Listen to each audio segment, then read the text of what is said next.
Yo yo yo! Salut les turfeuses, salut les turfeurs, bienvenue pour un nouveau pronostic de Benoît Requin. Merci pour vos likes, pour vos commentaires. N'hésitez pas à vous abonner pour recevoir tous mes pronostics tous les jours et pour accéder à tous mes tickets pour la course du Quintet. Rendez-vous sur mon site internet Benoît Requin. Je vous ai mis en place un nouveau tarif d'abonnement et vous trouverez le lien de mon site internet directement dans mon commentaire épinglé.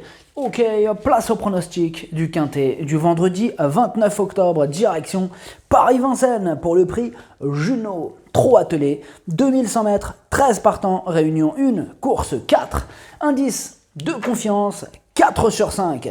On est plutôt confiant pour ce Quintet, mais avec ce faible nombre de partants, les chances de tomber sur un Quintet qui ne paye pas augmentent. Petit retour sur le Quintet du jeudi 28 octobre. Dans mon pronostic, je vous ai donné le tiercé, le quartet et le Quintet.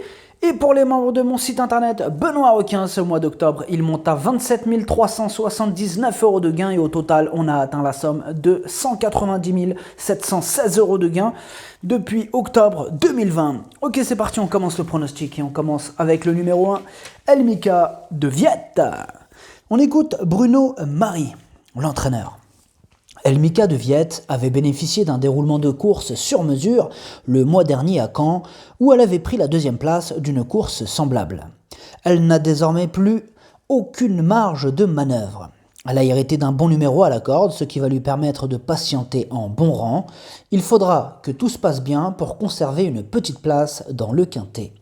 Alors, ce que j'en pense d'Elmika de Viette, la régularité ne fait pas partie de ses principales qualités, c'est 7 dernières courses, une seule fois à l'arrivée, et comme d'habitude avec elle, ce sera tout ou rien. Le numéro 2, Elf Atou. On écoute Adrien Pereira. Elf Atou avait bien couru à plusieurs reprises en début d'été avant de souvent jouer de malchance. Il n'est peut-être plus aussi tranchant en ce moment. Vendredi, il bénéficie d'un engagement favorable et a hérité d'un très bon numéro. J'espère qu'il va en profiter pour refaire parler de lui, mais j'ai avant tout besoin qu'il me rassure.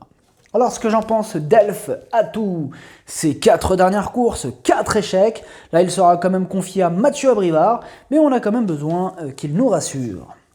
Le numéro 3, Emilia Saïgi. On écoute Arnaud Desmottes. Emilia Saïgi a connu une baisse de régime après avoir aligné les bonnes performances cet été. Elle a repris de la fraîcheur et vient de courir ferrée dans une course pour apprentis afin de préparer ce bel engagement. Elle est plus à l'aise sur les parcours de tenue mais s'est déjà bien comportée sur les tracés réduits. Elle devrait accrocher une place. Alors, ce que j'en pense d'Emilia Saïgi, elle sera cette fois-ci déférée des 4 et elle a déjà bien fait sur ce parcours et à ce niveau, elle garde son mot à dire. Le numéro 4, Divalo. On écoute Richard Gou. Divalo a bien tenu sa partie pour sa rentrée avant de courir correctement à Cavaillon. Plus il court, meilleur il est. Aussi, le présenter de façon rapprochée ne sera pas un problème. Il a déjà fait ses preuves sur ce parcours, son partenaire le connaît bien, il est dans sa catégorie et a les moyens de disputer l'arrivée.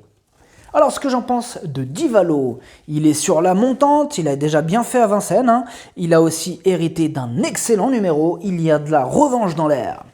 Le numéro 5, Europa de Chenu.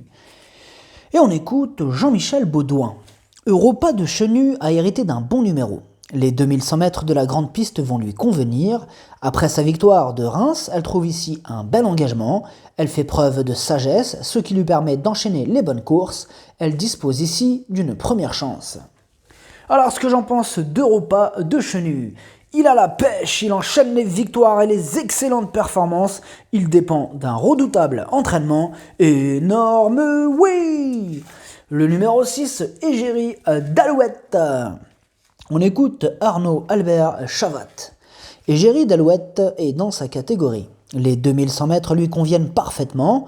J'ai pu obtenir les services de Jean-Michel Bazir.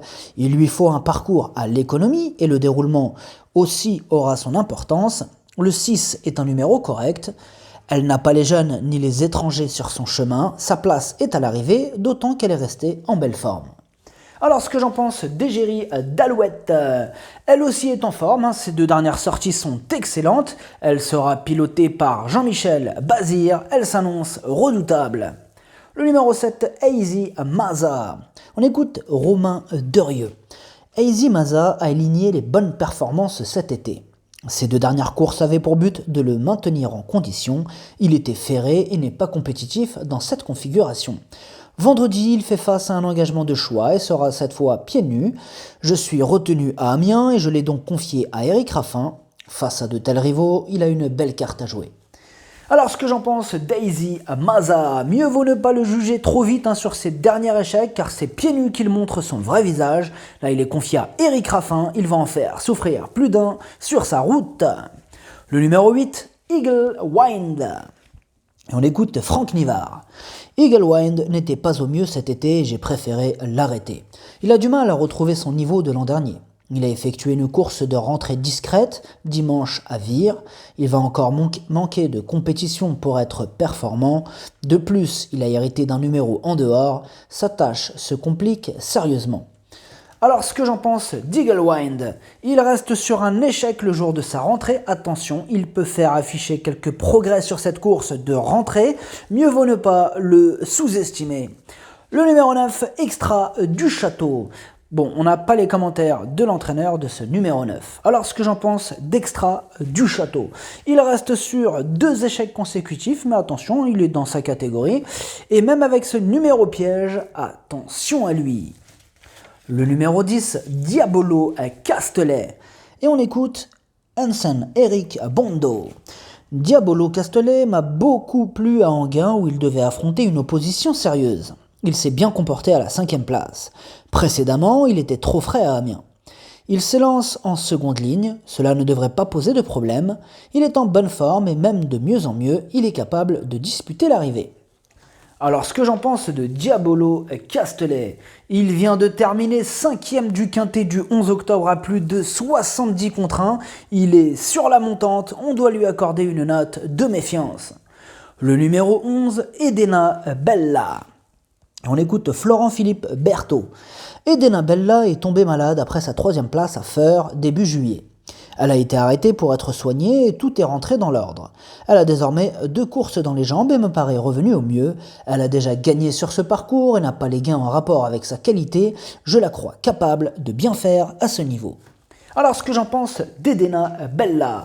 Elle reste sur 3 échecs consécutifs et c'est la moins riche de ce quintet. Elle va devoir montrer un tout autre visage pour espérer se mêler à l'emballage final. Le numéro 12, Dollar GD. On écoute Mathieu Varin. Je n'aurais pas dû déférer Dollar GD des postérieurs à Enghien. Il n'était pas à son affaire.